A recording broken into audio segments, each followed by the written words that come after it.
Hi, this is Paul, and this is Rough Draft for Sunday, where I run through the current version of my Sunday sermon. I know people on the internet know this, but not as many people in the church know it. I'll be heading to Europe again in February, and one of the events I'm very excited about is the gathering in Galway, Christ and Culture, where I'll be talking with Martin Shaw, Paul Kingsnorth, Friar Father Paul Murray, Father Connor McDonough, and a bunch of others. And when I think about how my life has changed in the last 7 years, did I ever imagine I would be on the west coast of Ireland having a conversation with two converts to Eastern Orthodoxy and two Roman Catholic friars? I never would have imagined that, but I'm tremendously excited about it. I'll be staying as a guest with the friars, and I'm just very very excited about it. I've met Martin and Paul before. I've never met the two Roman Catholic friars. Of course, I know Marcus. Marcus pretty much set that up, and I'm very excited about it. Now, again, people on the internet know this probably a little bit more than the people in my church. But I'll be meeting again with Paul Kingsnorth. My first trip to Europe and to Ireland, Marcus had set this up, and we had a conversation. And recently, Paul gave a talk at, oh, I don't need these actually. Paul gave a talk at First Things, which has sort of set the internet really talking. And it was basically something to the effect of against Christian civilization. Now, that's not terribly easy to sort of put together. Well, what do we mean by that? And it comes at a moment where part of the new resurgence of Christianity is led by what some call utilitrads. And they basically make an argument that, well, 20 years ago, 30 years ago, everyone was feeling that Christianity was sort of constraining and problematic, and so maybe Christianity should be put to the side and sort of a secular humanism should take over. But as the power of Christian institutions has continued to retreat in our civilization, some people are wondering, hey, maybe Christianity wasn't so bad. In other words, the argument isn't necessarily whether or not Christianity is true, but how useful is Christianity in order to have a civil society. And Paul was very much not on that page.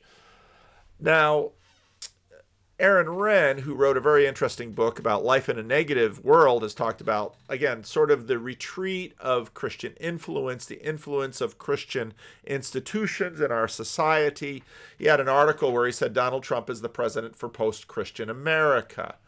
And I've talked about this with a number of people, and people sort of try and see it through the narrow lens of whether or not someone likes or doesn't like Donald Trump or his presidency or anything. But I'd ask you to sort of put that aside and ask a question. Why was it that I should look up the campaign. Okay, it was the front runner in the 1988 presidential campaign. And when there was disclosure that he was having an affair with a woman, he dropped out of the race. He had to drop out of the race because it would just be unseemly for someone to run for president who couldn't be faithful to their wife. Now, whatever you think of Donald Trump as president or politician, marital faithfulness has never really been much of a thing for Donald Trump. In fact, he recently, stood trial for an affair with a porn star. And the difficulty, of course, is that what's interesting is sort of the question of standards.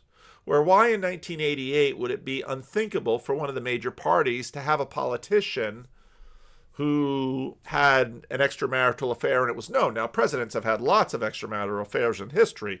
John F. Kennedy, FDR.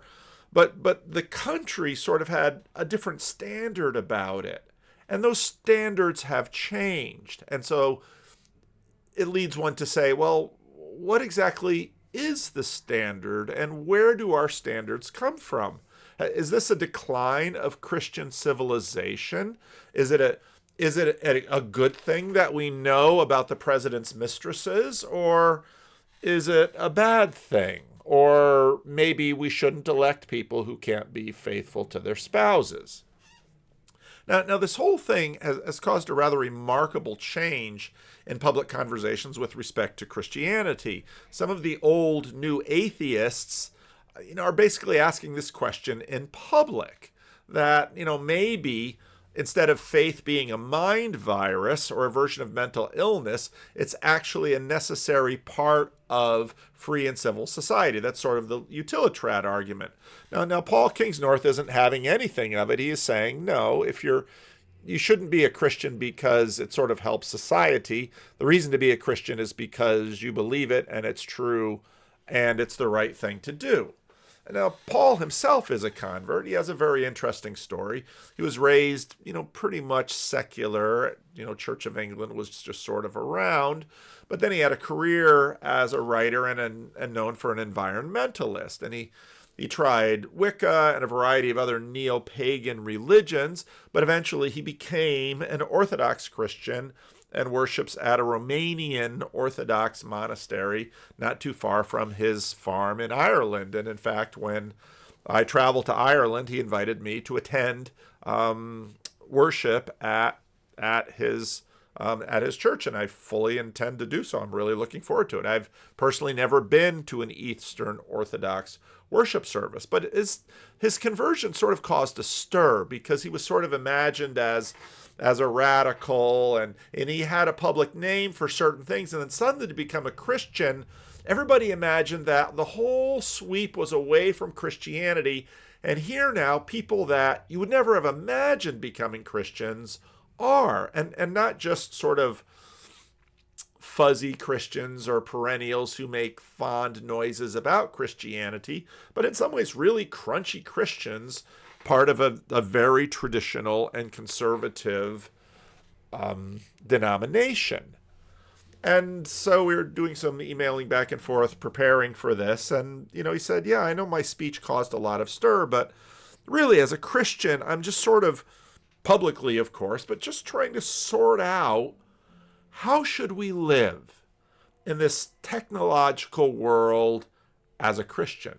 And that's exactly the kind of question that, if I were his priest, and this is exactly the kind of question that I want all of the people that in my church, or anybody who listens to my YouTube channel who identifies as a Christian and believes to be a Christian, to ask that question: how should Christians live in the world today? It's a vital question.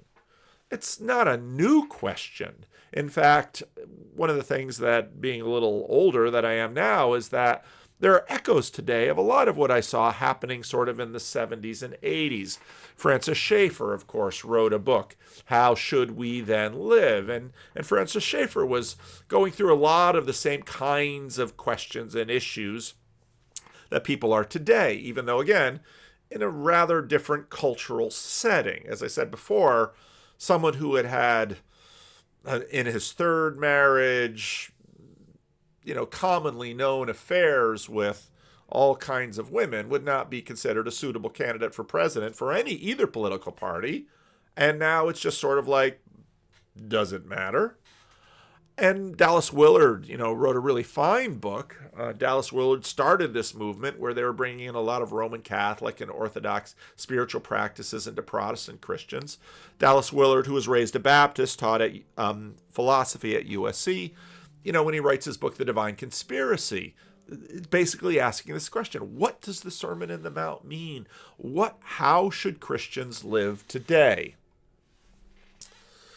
Now, we've been making our way through the Gospel of Luke, and we've come to chapter 6. On one of those days, Jesus went out to a mountainside to pray and spent the night praying to God. Now mountains aren't just like sort of places with greater elevation. They have symbolic significance. And of course, Moses went up on Mount Sinai, and Jesus went out into desolated places to pray. And so now Jesus is up on the top of a mountain. He's going to come down from the mountain, similar to how Moses came down from the mountain. And Jesus is going to do some things after praying, being with the Father. And so there's all of this symbolic meaning going on underneath the text. When morning came, he called his disciples to him and chose 12 of them, whom he also designated apostles. These are the ones that are going to be authoritatively set out, empowered, commissioned to multiply Jesus' ministry out into the world. Simon, who we met before, whom he called Peter, his brother Andrew, James, and John. Those are the ones we saw last week by the side of the Sea of Galilee. Philip, Bartholomew, Matthew, Thomas, James, son of Alphaeus, Simon, who was called the Zealot, Judas, son of James, and Judas Iscariot, who became a traitor. Now, what's to come now is really a sermon very similar to what we find in the Gospel of Matthew, often called the Sermon on the Mount. And sort of the mountain functions in both ways, but instead of Jesus being on the mountain delivering the sermon in Matthew, that's sort of the Lord gives the law from the top of the mountain. Now Jesus comes down from the mountain, sort of like Moses, and delivers the new law, as it were, the new covenant. Now, both sermons are probably, I'm not saying that Jesus didn't say them as such, but these likely were part of what Jesus would repeat when he would go to synagogues and he would preach out in the open air. The themes were all there, and so, well, here's the Sermon on the Plain, as they call it. Now,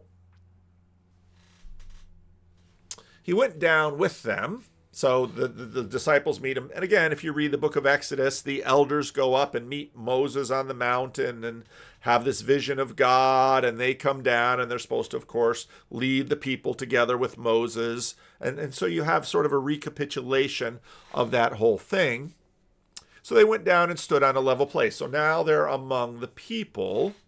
And a large crowd of his disciples was there, and a great number of people from all over Judea, Jerusalem, and from the coastal region around Tyre and Sidon. So this, again, looking back at Exodus, this is sort of a mixed multitude. You've got people who are descendants of ancient Israel. You've got people who are Gentiles, and probably a mixture of just about everything. And now he's on the plain, who had come to hear him and to be healed of their diseases. We talked about the healing last week. Those troubled by impure spirits were cured, and the people all tried to touch him, because power was coming out from him and healing them all. So just an amazing scene happening.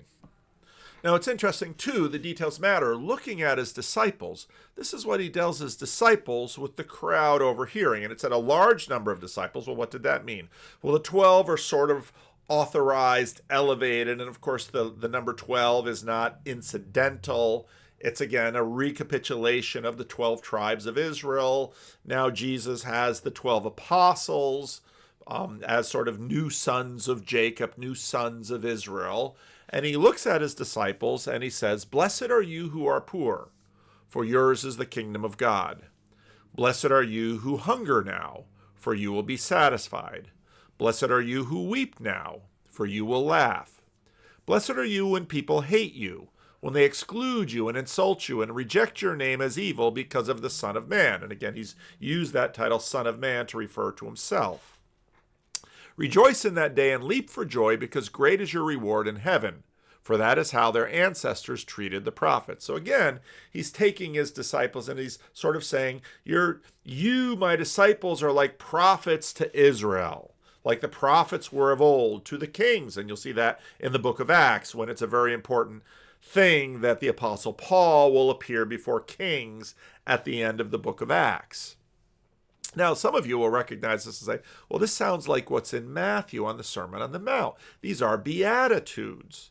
And people really tend to like these in the Gospel of Matthew because they're striking and they seem beautiful. And, well, I treated them a couple of years ago.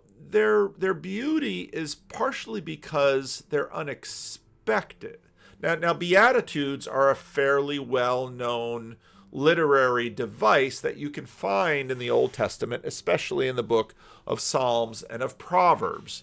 And generally speaking, Beatitudes go like this: "Blessed is the man who walks not in the counsel of the wicked, nor stands in the way of sinners, nor sits in the seat of scoffers. Blessed is he whose transgression is forgiven, whose sin is covered. Blessed is the man whom the Lord imputes no iniquity, and in whose spirit there is no deceit." Now, I've talked before about common religion, and common religion basically goes like this. If you do good things will happen. Either they'll happen sort of naturally in the process of things, or they'll happen as a gift from God, a little bit more interventionist. That's where we get sort of God number one and God number two. And Beatitudes are basically kind of exhortations and statements that say, we could have very secular, biological, medical Beatitudes. Blessed are you who eat well and exercise, for you will enjoy good health and live a long life. It's very much a natural consequence. We could have a more religious one and say, blessed are you who go to church regularly and who practice discipline and giving, give your tithes and offerings to the Lord, and who are generous to the poor, for the Lord will reward you. This is the kind of beatitude that is in the book of Psalms and in the book of Proverbs, and this is what we expect. But this is not the kind of thing Jesus is saying. And again, what always strikes me when I hear people sort of read these as devotions is I think, do you understand how ironic isn't quite the right word, how, I talked about aporia before, how disruptive these Beatitudes are. The thing is, here in the Gospel of Luke, they're even, in a sense, cranked up a little higher than in the Gospel of Matthew. As I said, common religion, the payoff is expected in this world. Eat well, exercise, get enough sleep, see your doctor. You should be healthy and enjoy good health and a long life. Blessed are you who do this. That's a normal beatitude. A religious beatitude, live a pious life. Your children will be blessed by your sobriety, your thrift, your frugality, and you will live secure in old age, blessed with wealth, savings, fruitfulness, etc. But again, there's sort of a, are these commands? Are these invitations? It's a little ambiguous exactly about how these work. Now, Jesus very much locates the reward for current hardships into a future time and into a heavenly realm. So blessed are you who weep now, for you will laugh. Rejoice in that day and leap for joy, because great is your reward in heaven. Blessed are you who hunger now, for you will be satisfied. Now, future, here, heaven. It's very clear in these Beatitudes. And this really disturbs some people. I've been watching Jordan Peterson's gospel seminar on the Daily Wire, and it's very interesting how people are anxious about a dualism. Okay, how exactly? They're very concerned because they've seen people take these kinds of things and their lives have been disrupted. Now, obviously, it's a little difficult to look into the future or to the next life and see, well, did their bets pay off? Now, all of these are positive, and you'll notice in the Beatitudes and the Sermon on the Mount that blessed are, blessed are, blessed are. Now, in the Sermon on the Plain, you get woes, which, especially for us, are like, well, now Jesus is getting negative. And woes are another Old Testament literary device that are warnings. And again, there's a degree of ambiguity. They're both talking to people who sort of find themselves in this situation, and they're talking to people to sort of avoid finding yourself in this situation. Are these commands? Are we to actively seek out being poor, hungry, unhappy? Oh, I didn't read it, sorry. Woe to you who are rich now, for you have already received your comfort. So is there judgment for the rich? Woe to you who are well fed now, for you will go hungry. Woe to you who laugh now, for you will mourn and weep.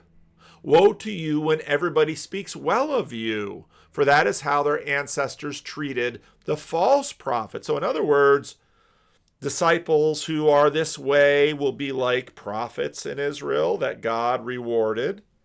Disciples who are this way against. But what's difficult is that a lot of the things that he's woeing about are supposed to be the rewards for doing the right thing. The rewards of the normal Beatitudes. So in other words, Well, I'm going to walk in the way of God and complete the law. So, like Abraham and Job and the patriarchs, I can be blessed with wealth and long life and happiness and children. And Jesus almost says, well, if you have those things, they're going to be taken away. So maybe I shouldn't have them. Maybe I shouldn't seek them. Are these consolations for involuntary conditions? Are they caused by faithfulness to Jesus or caused by a fallen world, or both? Is this the life of discipleship? Is this how discipleship could be lived? Is there a hierarchy among disciples? Are rich disciples of lower status than poor disciples? Are suffering disciples of higher status than comfortable disciples? What should this be? And part of what gave Paul Kingsnorth's big address so much friction, and I think it's basically comes straight from the Beatitudes, is Paul's address asked these hard questions in a very pointed way. And I think part of the reason they landed with so much resonance was this is what Jesus said. Now, when I go to Ireland, so Paul triggered this ancient conversation that is about the nature of discipleship. And so when I go to Ireland, I'm going to be staying at a monastery. And it's not the first time I've stayed at a Catholic monastery. Again, I've had a strange life in the last 7 years.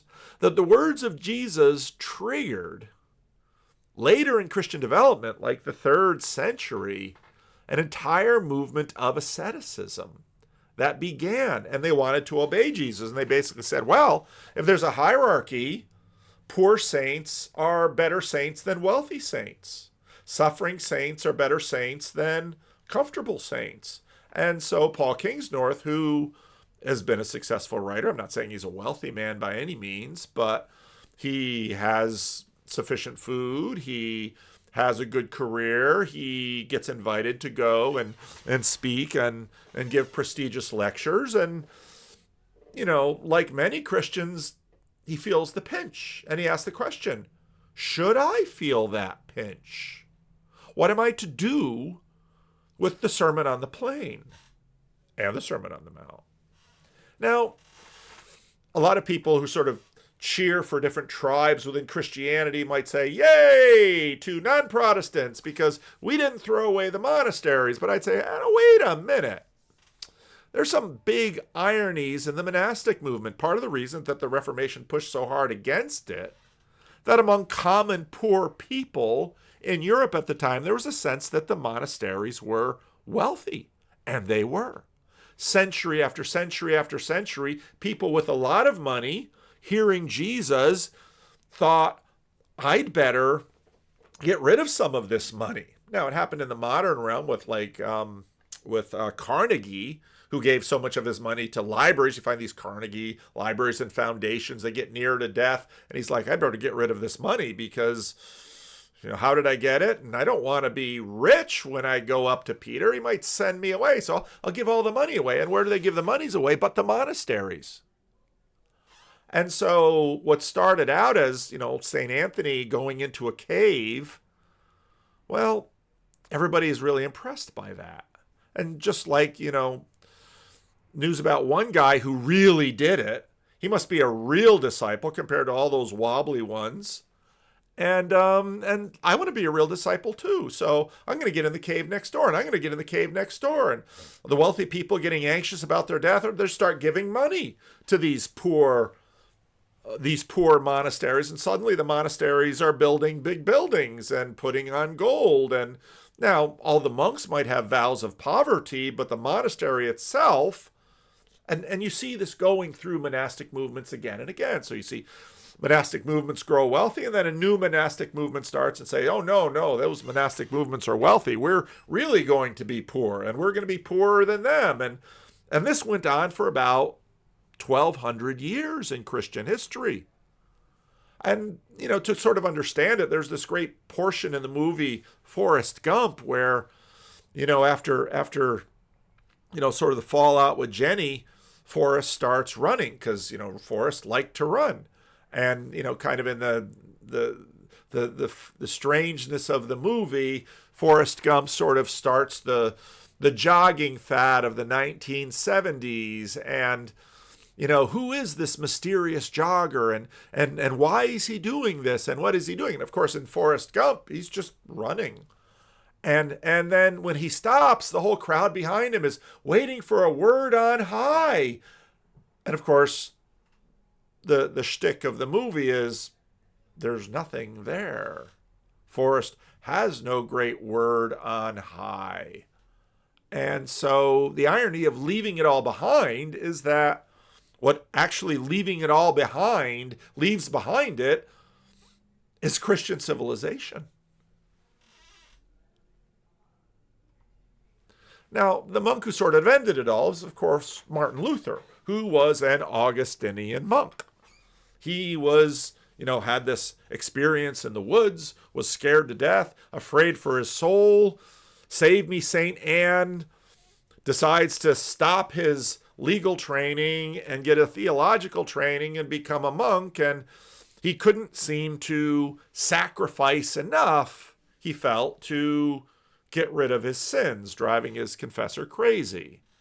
So, Luther and many others at that time felt that the monastic movement was somewhere between a sham and corrupt, and so all over places that the Reformation took hold, monasteries were closed. And Martin and the other monks left the monastery, and the nuns left their monastery, and, what are we going to do? Well, then they, married, and Martin took a nun as well and became a husband and had children. And that's sort of a big part of the difference between Protestantism and Catholicism for many years. But then you have the question, is it easier to live without a family or with a family? How about the financial obligations? If you're part of a monastery, you're dealing with all of those as a collective, and you've got everyone around you who's encouraging your piety and encouraging your faith and encouraging self-sacrifice. But as the monastery gets wealthier, then the meals are paid for and health insurance is paid for and there's always a roof over your head. And you can see that these things just go round and round and round and round. So is it easier to be a holy man on a mountain or in a monastery? Or to be a holy man and responsible for dependence? Which requires more faith? And so we've been having that conversation for the last 500 years.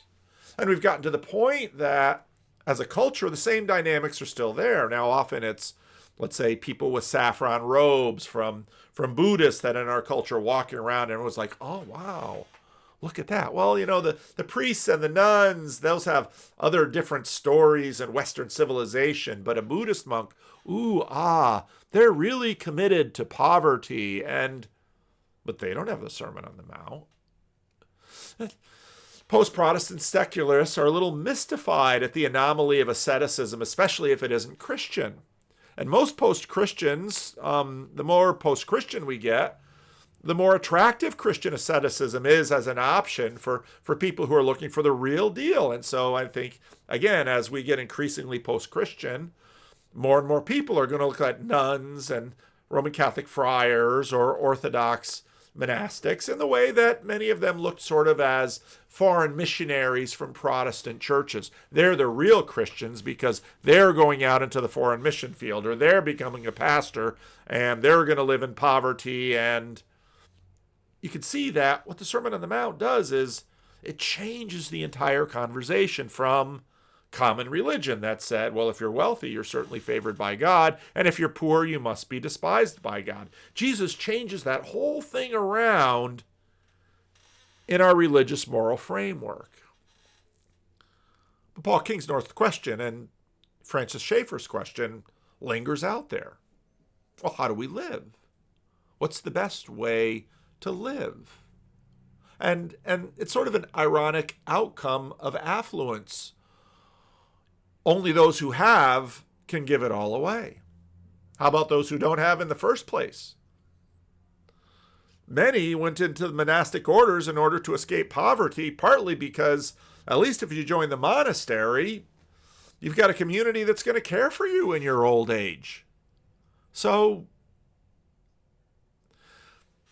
how do we live? Jesus sort of scrambled the ancient world and changed it. And today we're still sort of left with the tensions. Now, we're stuck between the tensions of command or invitation. And there are many poor people that we look at and say, no, they're not holy at all. They're just poor. And others, well, you have to be voluntarily poor. But in order to be voluntarily poor, you have to be in a situation where you're not necessarily poor involuntarily. And so we're stuck here. Are these invitations? Who exactly is blessed? And who are the warnings going out to? Now, Jesus himself delivered many who were blessed from their maladies by healing them. We just read, well, blessed are you who are ill. Oh, Jesus, heal me. Well, I don't know. I don't want to put you in the woe category. If I heal you, now suddenly you're well and happy, and now you get the woes. Whereas before you're sick, so maybe Jesus shouldn't have healed them. You can see where these things just kind of go round and round and round in our minds. Now, Jesus embodies this himself. Jesus establishes a conflicted, unattainable ideal that has continued to exert a strong gravitational pull on us as individuals and on us as a civilization. You can feel it. It's in our civilization. It's still there. The monks and the nuns and the saints did this. And Luther critiqued it, but then suddenly being a good family member, that's your Christian vocation instead of the monastery and celibacy. And so you see, though, that what Jesus actually does with these sermons is he changes the world. And now suddenly we have standards whereby even Forrest Gump going out for a jog, we pause and say, there's something there. There's something there. Maybe I should pay attention. Martin Luther felt the pull, and it drove him out of the monastery. Paul Kingsnorth feels the pull, and he's wrestling with it in public. And I think he's doing us a service to help us all wrestle with it in public. Anyone who's captured by the vision of the crucified Christ feels that pull, and it doesn't let go. So how do we live? I'm not going to judge those who followed St. Anthony into the cave. And I'm not going to judge Martin Luther and his wife who left the monastery. It's interesting because you have the story of the Gadarene demoniac where Jesus is on the Gentile side of the lake, and there's someone who's so completely possessed by legion, 1,000 evil spirits, and Jesus delivers him, and the first thing he says is, I want to follow you. Take me with you. I don't want to be separated from you ever. I love you so much for the deliverance that you've given me. Please let me pour out my entire life in gratitude for the deliverance that you have offered me. And Jesus doesn't say, okay, you can be apostle number 13. You can be a Gentile apostle. He doesn't say any of that. He says, go to your family, go to your town, and tell them what God has done for you. So did he make him rich? Now he's able to keep a job. Now he's able to have a family. He was poor. He couldn't even possess anything because he couldn't hold anything. Now, so what's the point? Well, follow Jesus. He tells the Gadarene demoniac, go, be restored to your family, and tell them what God has done for you. He tells the lepers to do similar things. Peter leaves it all, but then when he travels, he brings his wife. He didn't leave his wife. Paul says, it's kind of nice to not have marital and familial responsibilities so I can devote myself full-time to the work of the Lord. Married, unmarried, wealthy, poor. I'm not saying the gravity doesn't go away, and I'm not saying that Jesus doesn't continue to force us to wrestle with these things. But Jesus calls each of us to a life, and it might be following a monk into a cave. It might be having the particular different kind of discipline of, well, if you're just one person, you only have you to worry about, and you can live extremely sacrificially. Well, now you've got children and dependents and other people who you are responsible to. Well, you've got that too. So you follow that lamb wherever he goes.